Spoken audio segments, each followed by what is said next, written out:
Hi, I'm Bill Doherty, and I want to welcome the viewers to another edition of Bill's Bullpen. Bill's Bullpen is a program that's intended to give folks some idea of what's going on in our region, in our area, not just in our town, but also in the region that surrounds us on Cape Cod. Today I have with me Doris Kraemer. Yes. And Tedra Cobb. Cobb, okay. And Deb, you come from an organization called Learn to Cope. That's correct. Tell us a little bit about what is Learn to Cope? So Learn to Cope is a peer support network for families who have someone struggling with substance use disorder. And we've been around 20 years here in Massachusetts. We have 27 chapters that meet every evening of the week to support families as they journey through the difficulties of having somebody in their family struggling with substance use disorder. Well, I'm told that at our county jail that over 80% of the folks are there for drug-related offenses. That is correct. And we are connected with Sheriff Buckley and working on a program for those families who have somebody that is justice involved as well. Oh, well, I think that's, of course, there's a concentration of effort there. Mm-hmm. And what I've seen with with locally with our sheriff is that there's been an evolution, I think a useful evolution from incarceration and punishment to incarceration and the goal of learning, corrective skills and also coping skills. And reintegration into the community. We hope that they're going to learn the skills they need to survive in our community. But those families are just as impacted mm-hmm. by having the shame and guilt of having somebody being incarcerated. So now I would say that was sort of on the extreme. Let's talk about what I would call folks like us mm-hmm. who do not have people that are incarcerated, but yet are struggling with what's going on. And we might talk a little bit about dual diagnosis as well, mm-hmm. but for those folks that are self-medicating. But let's talk about what I would call the straight ahead program of substance abuse and how do you help people with that?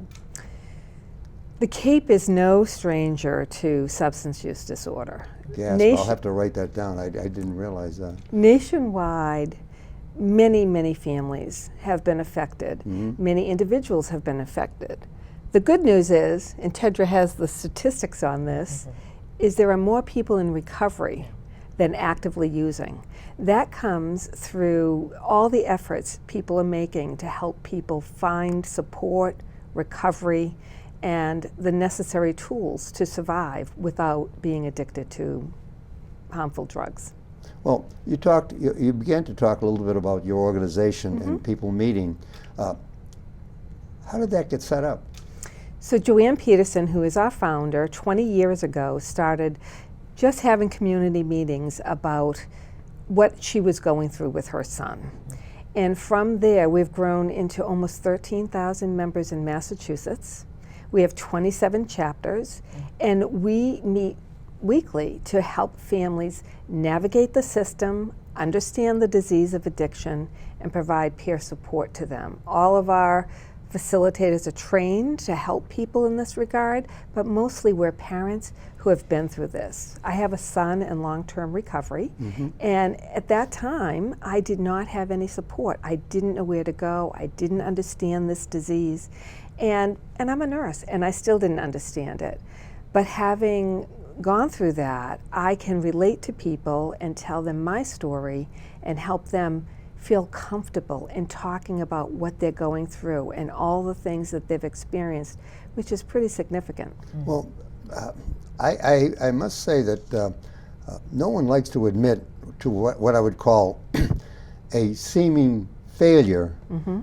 In parenting. Mm-hmm. and seeing seeing an outcome that that isn't expected. Many of us, let's say, middle class parents, are sort of writing a ticket. Okay, we'll bring you up, we'll educate you, and we'll launch you, mm-hmm. and when something interferes with that, I think it becomes not just threatening, but very, very scary. It's very scary, and all family members are impacted in different ways.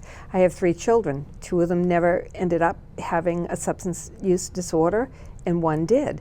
And all our family went through while he was using changed us, and actually for the better. We are more understanding, we're more accepting, and we're able to share that with others, and that's what Learn to Cope is all about. Okay, well, recently there have been some grants given to fight opioid abuse.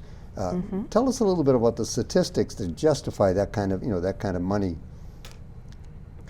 Well, I guess one of the things I want to do is say why I'm here in this chair. Why are you here? Because I'm not from here. You can tell by my accent I am not from the Cape or Boston. I'm actually from New York. Oh, New York. That's Yeah, right. we heard about that. You drink a little coffee That's right. there. Yeah. But I actually live on the Canadian border. So I live in what we call the North Country. And I'm a consultant to UR Medicine in the Recovery Center of Excellence. So Doris and I got connected through the University of Vermont in their Recovery Center of Excellence. So the federal government, HRSA, funds 3 recovery centers, University of Vermont, UR Medicine or the University of Rochester Medicine Recovery Center of Excellence, and the Fletcher Group. And that's a group out of Kentucky, and they help rural communities. All of us focus on rural communities. And we help rural communities navigate all the things that we're talking about today. So I'm here because Doris heard about community conversations on opioid use disorder, which I facilitate, and I facilitate a facilitation leader training so that when I leave, I'm a guest here, Doris and her community and all the people that we've met along the week can continue the conversation and the work.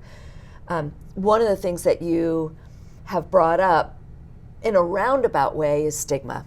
And that's what we're working on, is getting people to share their stories, getting people to talk about their experience, whether it's family members, community members, people with lived experience. Personally, I'm a family member.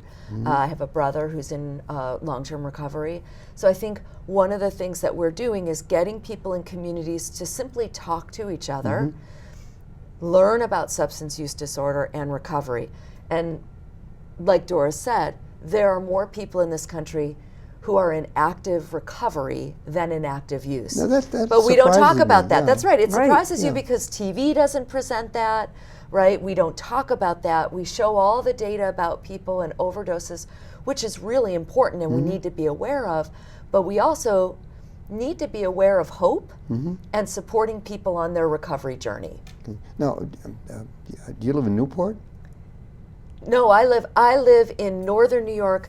So Northern New York. So yeah, so if okay. you go to Syracuse, New York, I and you know keep well. going north, Okay. I'm on the you're Canadian almost border. in Camp Drum. Fort Drum, north of Fort Yeah, Drum. that's right. It's Fort now. Yeah. Yeah, it is. Of course, I'm old enough to know that it was Camp Drum. So North you're in of Fort Watertown, Drum. New York. That area. Yes, yeah, that's okay, right. okay, Yeah, north of that. I Yeah. often wondered how anybody would survive up in that area. Oh well, we have really good coats and hats and boots and yeah, all I heard that that. stuff. Yeah. Well, St. Lawrence University is up there. That's someplace. right. I live in Yeah. Canton. Yeah, Okay, there St. you Lawrence go. University, Okay. Clarkson. Yeah, You so know exactly. if you're old enough, you get around, to a lot of places. Yeah. Yeah. Yeah, Okay, so I like to say I travel from rural America to rural America. So this is actually week 4 for me. I started this trip to communities in North Carolina and then Delaware and then Arizona, all the way up north in Arizona and Show Low. And then I'm here this week with Doris. We've been in Nantucket, Wellfleet, Forestdale, and and Falmouth. Yeah, so I just follow around. I just say, where do you want me? We go there. Do you know how Show Low got its name? Yes. They told you that, right? Yeah. Card game. Yeah, So that's they right. say. Yeah, so they told me too. And my in-laws retired to Wickenburg, out there. Yeah, it's beautiful. Well. Well, rural America. I remember is getting beautiful. lost, going from the Palo Alto nuclear plant, and I decided to go cross country, and then it got dark. So it gets really scary in places like dark that. is dark. Yeah, that's right. Yeah. and as we talk about the subject, it is a dark subject. It is. Okay. Now, is there a difference between the organization you're describing, community conversation, and the organizations that you're describing?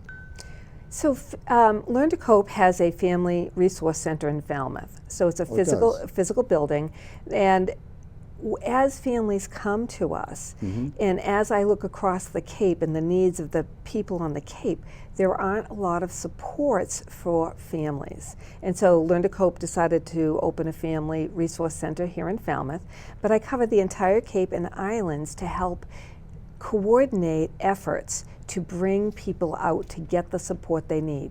Stigma prevents people from getting the help they need to recover, and it also isolates people. And here on the Cape, after the summer is over, after this long weekend, people close in. And that's when addiction, alcohol, and drug use really becomes more of a problem because they're not supported. They don't get out enough to get the help that they need. So this is very timely to have Tedra here to have communities understand, why does stigma prevent people from getting help? And what is stigma? We all have. Well, what is your definition? Well, that's a really good question, in that the definition of stigma is very personal, I think, for people in recovery or people who have substance use disorder. But we can look at stigma in terms of mental health issues. We can look at stigma in terms of even other diseases, diabetes or other things, where people might feel that they might feel shame or they might feel labeled. But stigma, so it's a personal thing, but it's also a societal thing. Rules and laws that are made that might prevent people from seeking the assistance or accessing housing or accessing health care. So in this conversation, we're not talking at people, we're talking with people. And what we want is, we want communities to understand that there are different paths in addiction. The story for everybody is different, but there are also different paths in recovery. Recovery doesn't look the same for everyone. So if we're talking about moving judgment aside and supporting people, then what we really are doing in this workshop is sharing our stories, sharing our experience, sharing our knowledge, so that we can support one another in our communities and support people and families and people on that road to recovery. One of the difficulties that I had when I was in elected office and tried to raise money, for support programs, was the opinion of some of my colleagues that if you throw enough money at something, it goes away. Okay, and then there's the other piece where there's a difference between managing a problem and solving a problem. So how do you deal with, let's say, as a response to those kinds of attitudes?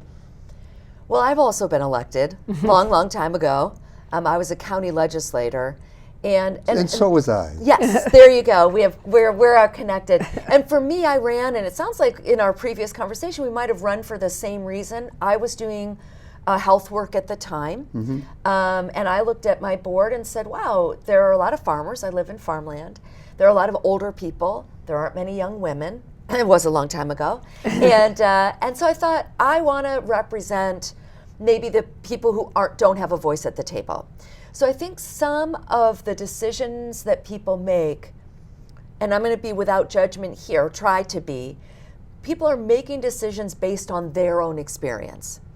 And the reality is, if we get people with different experiences to the table, whether it's in elected offices or whether it's in recovery rooms or whether it's in hospitals, right? This is why peers are so important as helpers and as providers, or working alongside providers, working alongside police, is that I don't know what substance use disorder feels like. I only can observe it and support my family members as a sister, right? So as peers, that's an important thing. So I'm getting to this sort of, I guess, in a roundabout way, and that is, if we take judgment aside, when people are making decisions and we're saying that's a bad decision, or they're not really solving the problem, part of what we need to start with is having a conversation and digging in with other people in that conversation without judgment, so that we can sort of shine that light on, why isn't this a good decision? There's a saying sunlight is the best disinfectant. Oh, yeah. And the only way we have sunlight in this problem, and we can solve this problem, is if we say, you know what, I've experienced this. You know, Doris has experienced this as a family member, as a mom. Her children have experienced this as siblings. We have experienced this as community members. How do we come together and share those experiences without judgment, and then say, okay, where do we go from here? So where do we go? Well, I think the first thing is to keep having conversations.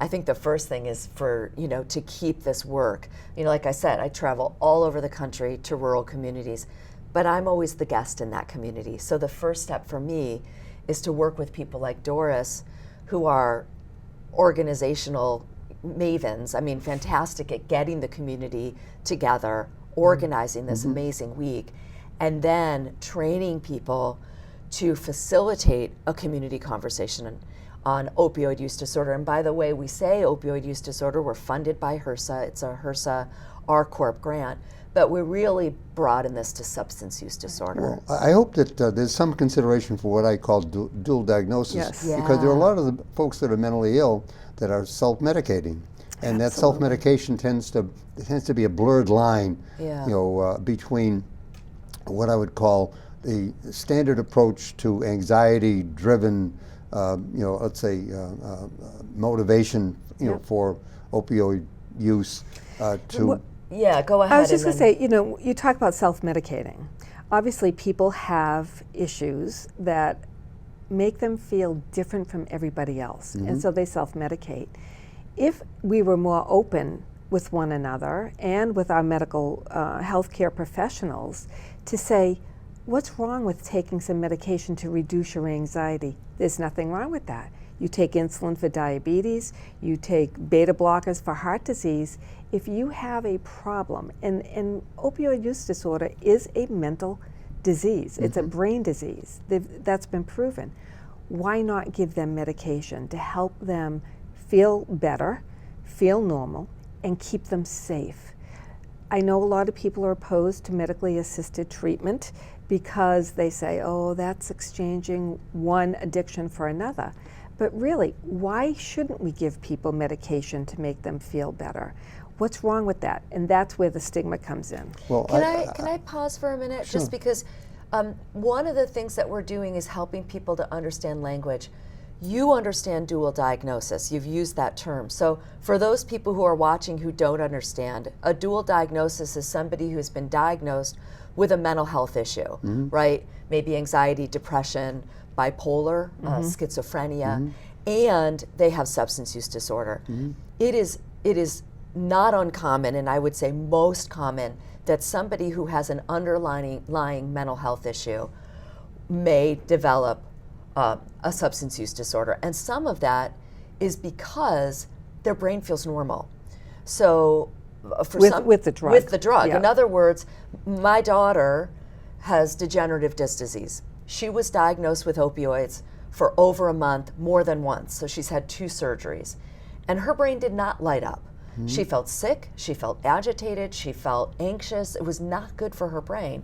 But you have a child who was prescribed opioids, and his brain lit up. He felt great.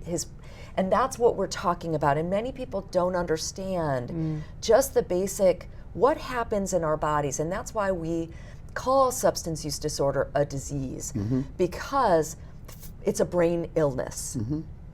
Well, I would say that, you know, my daughter, you know, who had been a clinical director up at Taunton State Hospital, which is dealing with both, was a court-ordered, you know, Section 35, yep. Yeah, Yep. Section 35. Yep. And by the way, the Section 35 is what I would call almost an enlightened kind of legislation, because it is not using incarceration as much as placement in order, let's say, in order to respond, you know, to what's going on.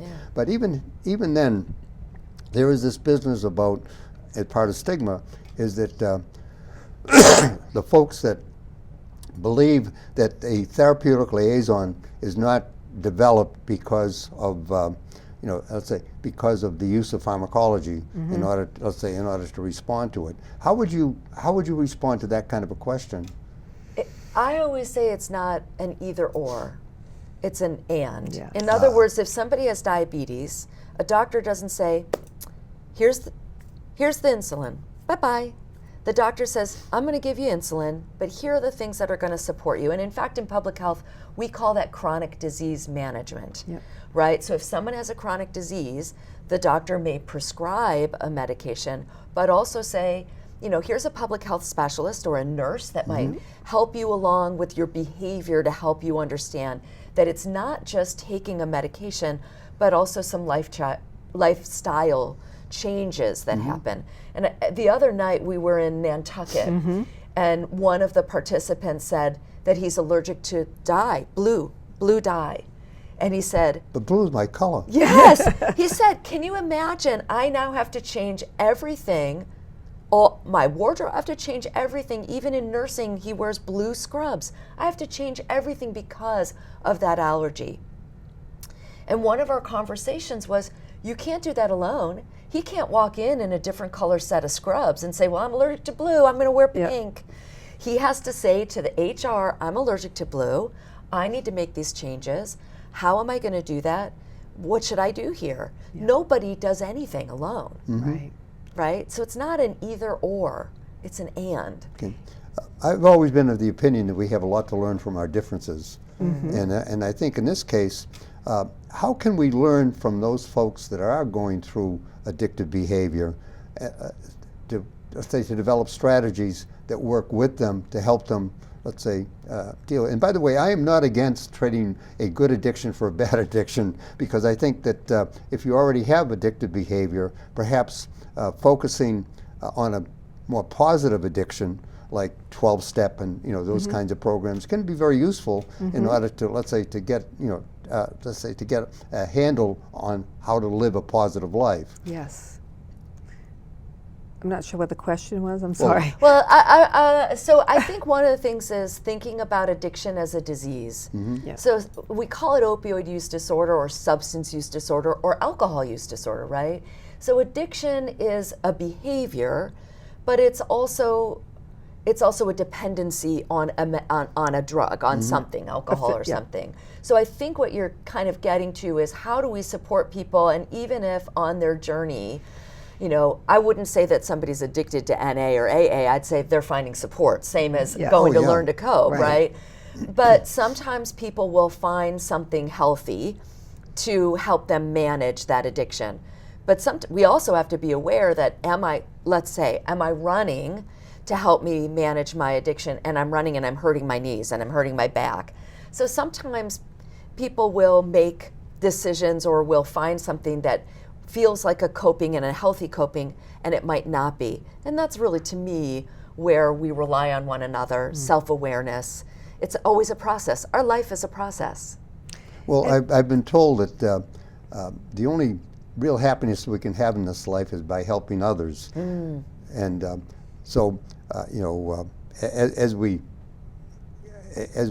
move along in this conversation, how can we help each other with something like this? I'm so glad you brought that up, because peer support is what helps the most. We have found that those who have had or struggled with addiction, when they become peer supports, it's the relatability. So I've been in your shoes. I understand what you're going through. I can help you manage those feelings and emotions, even though your journey may be somewhat different. But knowing that you're not alone and what you're feeling is something that's common to this particular disease. Just like our peer support for family, I understand what that feels like, and I can relate to you, and we can talk the same language, and we can help each other. And that's why, encouraging peer recovery coaches for those at the hospital, for those community members that don't have anybody to help them. A peer support specialist is a wonderful opportunity for them to move forward in their disease. At one point, I was on the family and patient and family advisory committee down at Cape Cod Hospital, and that was a point where actually we were dealing with the fact that you couldn't get a referral that would be paid for to a let's say a rehabilitation facility Yep. unless you were 3 midnights in the hospital, and that became very problematic because they weren't given credit for holding somebody in what I think we were calling the purple room, down there, that that wasn't an admission. So in order to get help, are you folks working on that? One of the things that we want to bring to the healthcare community, and especially the emergency rooms who have families walking in or people coming in via ambulance after an overdose, is compassionate care. And in order to do that, it's to train our healthcare professionals on this disease. Many of them have a very negative attitude towards Yes, they do. the people who, oh, you were here last week and here it goes again, and they are frustrated because they don't have the resources to refer people to. We don't have enough support in each community. There is only one inpatient treatment facility here on the Cape. You have to go off Cape. If you're on Nantucket, you have to get on a ferry to go to Hyannis to get detox. So the types of things that you're saying, it's a very complex issue, but it starts with education, and we have to educate our healthcare professionals on this disease. It is not a moral failing. It is a brain disease, and people need help, and they need compassionate care, which is not present today in our healthcare system. So I just want to add to that and add a couple of resources. So UR Medicine Recovery Center of Excellence actually has a Learn page, and in that Learn page, there's a whole section for providers. So we've done interviews with people in recovery and how they've navigated the healthcare system. We've done interviews with providers and what they're doing in emergency departments and in the community and how they're helping people. So anybody in hospitals, anybody anywhere can look at those, but they can also download beautiful posters, and people can use the QR code, we all know QR codes, and watch those videos so that we can continue this work. So UR has that, UR Medicine Recovery Center. UVM also provides a lot of education for providers. And has webinars, and you can watch those webinars that aren't live, but you can go back, in other words, but they also have other things. So the resources are there. Both are recovery centers of excellence. Both have a lot of resources for medical providers. I think some of the reality, again, without judgment, lots of people went to medical school before now. And if we think about the lightning speed of change, right, there are a lot of providers who just don't understand addiction, they don't understand recovery, they don't understand the medication, and as well, the services change quickly. So we really have to continue to reach out, we have to continue to educate so that we keep people aware of all of the resources that really are there. Well, sadly, I think we've only scratched the surface as far as what's going on here, but we're coming to the end of the program. So I would ask if you had a main takeaway that you would want folks to, let's say, that would strike at the core of what you're trying to get across. You are not alone. Ah. You are not alone. There is hope. There's hope for recovery. Okay. And there's help out there for you. Now, where is your place in Falmouth? It's at 24 Spring Bars Road in Falmouth, and our website is learn2cope.org, and it will list all of the meetings that are available via Zoom if you prefer anonymity, but there are meetings in person every night. So come out, tell us your story, let us help you. Well, I think that's wonderful. And you do have a takeaway for us. Yeah, my takeaway is keep talking. Keep talking. Keep talking. Keep having conversations. Keep sharing your story. Keep listening. I think one of the themes this week was really about just listening to one another and having compassion. Well, with that, I want to thank both of you for coming. Thank you. And I certainly hope that people who have taken the time to listen to what you have to say recognize how useful it can be. Perhaps not in your immediate family, but on this peninsula, there are a lot of folks that that could use that information. So with that, I want to thank you again, and I want to thank the folks for watching. This has been a production of Born TV.